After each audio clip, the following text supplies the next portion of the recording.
After Japan's attack on Pearl Harbor in December of 1941, they would continue to invade and take control of territories throughout Asia, with the invasion and subsequent military takeover of Wake Island, Hong Kong, and Guam in December of 41. 1942 would bring new conquests as the Philippines and the Dutch industries, Burma, Malaya, and Singapore were taken. Japan would immediately begin to fortify these islands throughout the Asian territories as a bulwark against attacks from Western powers. Japan would suffer their first major naval defeat at the Battle of Coral Sea and then a major military defeat at the Battle of Midway in June of 1942 with the loss of 4 Japanese aircraft carriers. American forces, seeking to continue this initiative, begun at Midway, made the fateful and bold decision to attack Guadalcanal, one of the many Japanese island outposts in the Pacific. After the Japanese defeat at the Battle of Midway, the Imperial Command shifted their tactics to one of strategic defense. This plan held 2 important components, one being the reinforcement of the island fortress they had been building with airfields, and the latter being the launching of localized defenses to ensure their new island holdings were maintained. American strategy after Midway became one of island hopping, neutralizing Japan's island-based airfields and taking them over for their own use. This required the Air Corps, Navy, and infantry to work in unison, with the infantry usually suffering heavy casualties, ultimately winning the battle for each island. These combined assault forces were the key to achieving decisive victories in these islands on the way to Japan. Guadalcanal had been taken by the Japanese, construction had begun on an airfield there, which would give them dominance in the region. American forces, commanded by Admiral Ernest King, made the decision in early August of 42 to attack and disrupt this Japanese initiative. This would be America's first major land offensive against the Japanese Empire. On August 7th, 1942, 19,000 U.S. Marines landed on Guadalcanal, beginning what was the first of many attacks on Japanese-held islands. Huge intelligence failures by the Japanese allowed the attacking Americans to quickly seize the landing strip, which they christened Henderson Field, named after the Marine pilot hero of Midway. The Japanese, caught off guard by the American invasion, were slow to respond, but did so 2 days later as the Navy attacked American ships off Guadalcanal. The island of Guadalcanal would see 65,000 Japanese and American combatants facing each other on land, with another 40,000 in combat at sea. As the Japanese repeatedly assaulted the defenses at Henderson Field, they suffered horrific casualties at the hands of the Marines, who held superior air and artillery support. But the Japanese Navy would make matters work for the American defenders with horrendous naval and bombardments.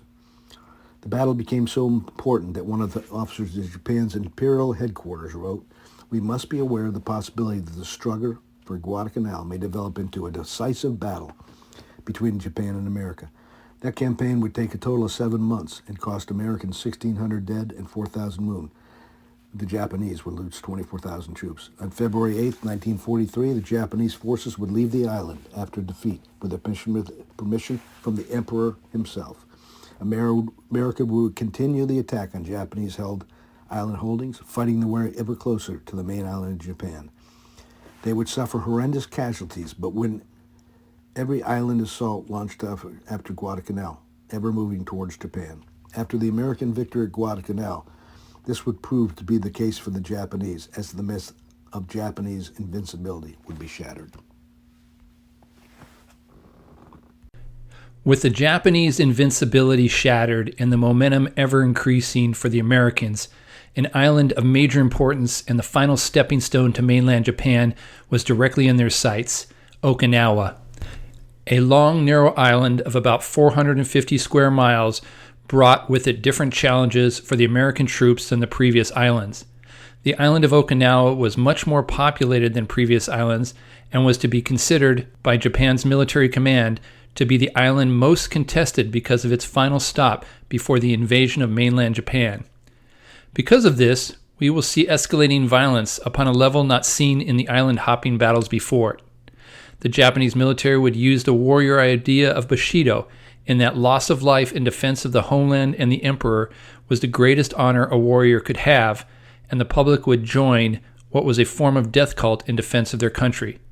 This would set the stage for one of the bloodiest battles of World War II.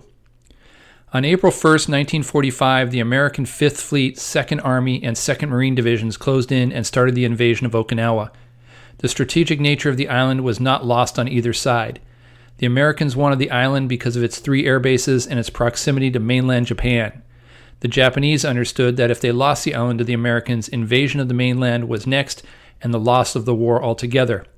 The landing was expected to be bloodier and harder fought than the initial landing at Normandy. However, this proved to not be the case. The Americans took the beaches with little to no opposition. This was the case because the Japanese didn't have the manpower to bolster current numbers in time and because of a shift in defensive strategy. The idea being to draw the Americans in and counterattack after delaying reinforcements and bombardment from the 5th Fleet. The Japanese would really begin to use the tactic of the kamikaze to battle the 5th Fleet and lower the morale of the Americans. Though used as a tactic before, the Japanese had been able to train and perfect the technique of the new, young pilots, mainly men just out of college. This fierce fighting style, though not sustainable, proved to be very destructive to the 5th Fleet. In all, it led to the sinking of 26 ships and 164 damaged. In all, the Navy suffered 4,900 dead sailors as a result of these attacks. On the island, the fighting was particularly bloody. Japan had a force of 130,000 troops to defend the island, along with numerous civilians contracted to help in the fight.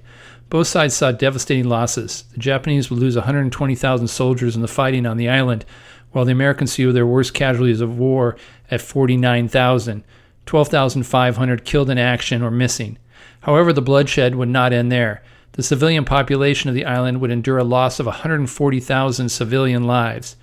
Both Japan and America would lose their commanding generals in the fight to suicide and artillery fire, respectively. There is no doubt the Battle of Okinawa had major implications going in. It was clear that both the Japanese and Americans felt this island would be the decisive battle within the war between the two countries. Though battle-weary and tired, the Americans came ready to fight and take control of the island to prepare for the invasion of mainland Japan. The Japanese brought violence and a win-or-die-trying attitude. The Battle of Okinawa lived up to what it was thought to be and set the stage for the final days of the Pacific Theater.